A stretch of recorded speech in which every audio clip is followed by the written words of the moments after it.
Anh ơi, lấy xăng này anh ơi.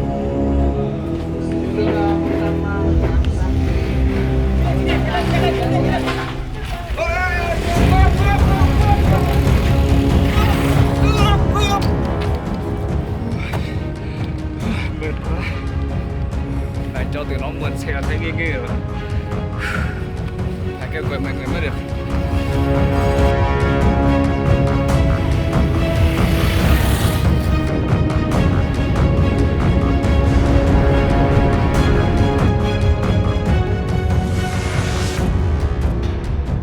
Thấy chưa? Đó.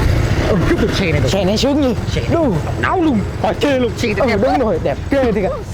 Mình may mắn rồi đó. Đúng rồi. Sao này? Có xe rồi, bố con mình đi bắt anh cái nhau. Sướng. Xe này, xe như nó mới ra luôn mà. Wow, sướng quá.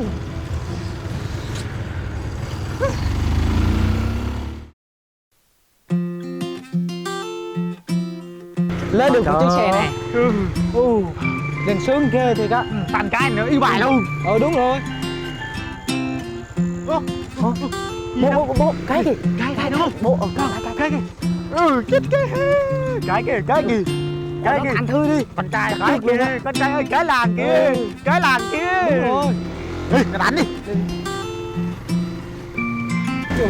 Em ơi em. Em ơi em. Dừng lại ngay. Đường đó có người rồi. Em ơi, chạy đừng về với. Em ơi, nhà em ở đâu rồi? Em ơi em, dừng lại đi. Anh ơi em. Cho anh đi chơi nha em ơi. Em ơi, xe em đẹp lắm. Kêu anh đi, anh sẽ chở em đi chơi. Hai thằng điên. Hai thằng điên luôn. Xin gì, cách khác đi. Nó nói mình hai thằng điên luôn. Để bà giải quyết cho nha. Đi. Đu hai.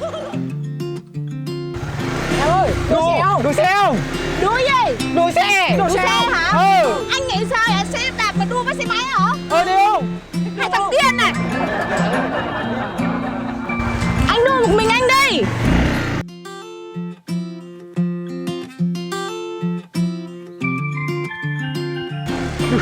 Hai con gái này. Đồ nhà quay. Đi.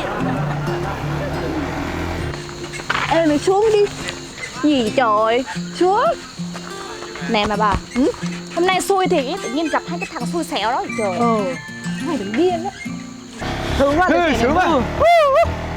Gặp con gái cũng xui xẻo luôn. Ủa? Sao vậy? Sao vậy? Sao vậy? Hết xăng rồi. Chết rồi. Chết rồi. Sao đây? Xe bị gì vậy? Này mà cũng hết xăng luôn hả? Làm sao đây? Xe bị sao vậy?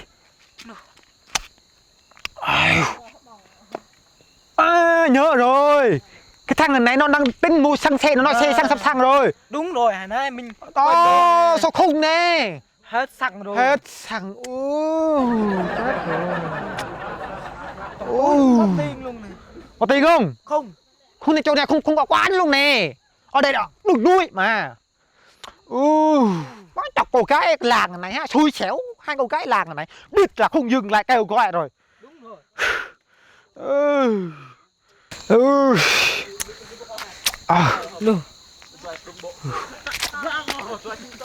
Đèn. Cái hai cô gái kìa, hai cô gái nó đang tới kìa. Hay là Mình đòi tiền nó đi. không có đâu. Oan bắt, đòi tiền là có oan bắt. Thôi mình tranh lại. Mình tranh lại rồi hỏi giúp mình được không đi. Đúng. Hai cô gái này đó đi. Mình xin giao vờ xin lỗi nó. Đúng rồi. Có tiền rồi mình Quán xe đi. Chờ đã. Cho ngồi đây cho nó tới đi. Em bình vững.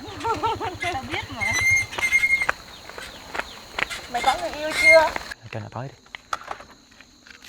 Nhanh lên. Sắp rồi, ok. Ý, cái thằng hồi nãy kìa. Cảm ơn Cái gì bạn. nữa? Được. Nói ra cũng ngại. Cho mình tin mua xăng. Nằm mơ ban ngày à? Tôi làm gì có tiền. Mà hồi nãy ông chơi tôi nhà quê mà. Thôi. Cho mình mượn xe đạp để mình đi mua xăng nha. còn lâu mới cho. Đi. Ê, treo hai ông đi. Mày treo đi. Ê, Ê, gì vậy? Chào mừng xe hả? Chào mừng xe được không? hai ông đua xe không? Đua xe. Đua xe. Xe hết xăng rồi sao đua? Bye bye. Phải thì nhìn kìa. Buồn quá gì sợ.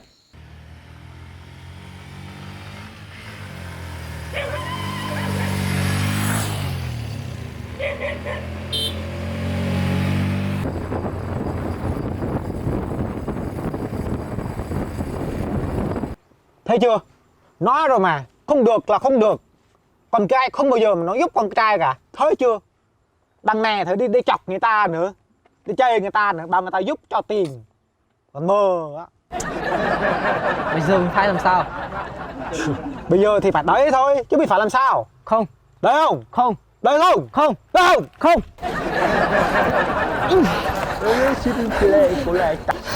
Mệt quá. Mệt quá. Mệt quá.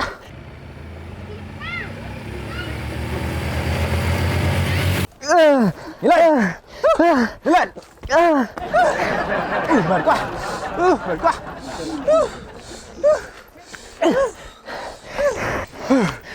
Lên. Đi. Đi.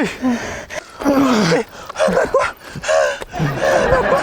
Ôi trời ơi. Nhanh lên. Nhanh lên. Mệt quá. Mệt quá. Nhanh đi vô.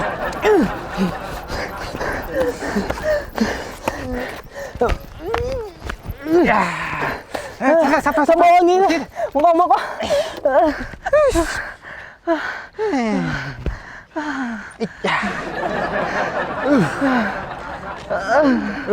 Con này yếu quá. Đôi xe mà không nổi luôn. Như bố này đâu có mệt đâu. Chướng như gì luôn mà. Yếu quá. Qua đây, xe tông đó. Chú này. Ngồi đây nè. Đứng trên đường họ nhìn thấy mình đó. Mệt thở không được luôn. Mệt quá.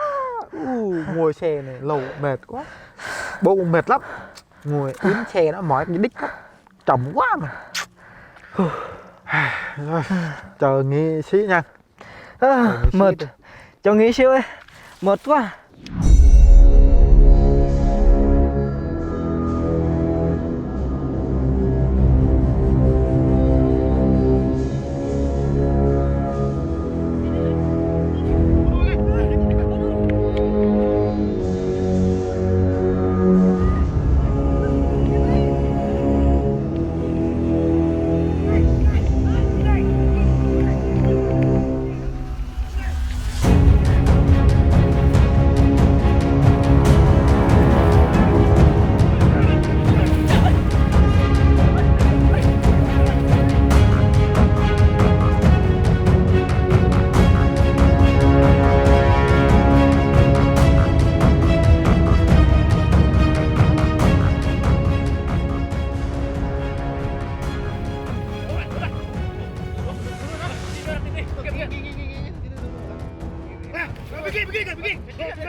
mượt quá. Xe của anh Đưa hả? cái mắt vậy mà anh gấp dưới ấy, gấp xe đưa nó lên gia làng xe đi. Thằng này Ông sẽ nằm qua vậy.